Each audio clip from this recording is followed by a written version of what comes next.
Iran Israel সংঘাতের বিস্তৃত প্রভাব এখন ছড়িয়ে পড়েছে লেবাননে। চলমান হামলা পাল্টা হামলার মধ্যে সবচেয়ে অসহায় অবস্থায় পড়েছেন সেখানে বসবাসরত প্রবাসী শ্রমিকরা, বিশেষ করে বাংলাদেশিরা। যুদ্ধের সরাসরি আঘাতে তারা হারিয়েছেন কাজ, বাসস্থান, এমনকি ন্যূনতম নিরাপত্তা বোধও।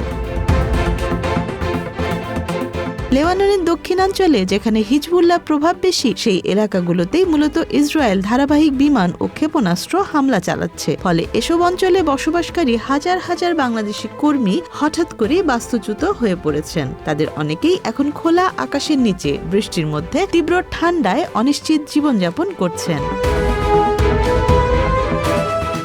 বর্তমানে লেবাননে প্রায় 1 লাখ বাংলাদেশি অবস্থান করছেন বলে ধারণা করা হয়। তাদের একটি বড় অংশ দক্ষিণাঞ্চলে কৃষি খামার, গৃহস্থালী কাজ এবং ছোটখাটো প্রতিষ্ঠানে কর্মরত ছিলেন। যুদ্ধের তীব্রতায় এসব কর্মক্ষেত্রের অনেকগুলো ধ্বংস হয়ে গেছে। ফলে আয় বন্ধ হয়ে গেছে, আটকে গেছে মাসের পর মাসের বেতন।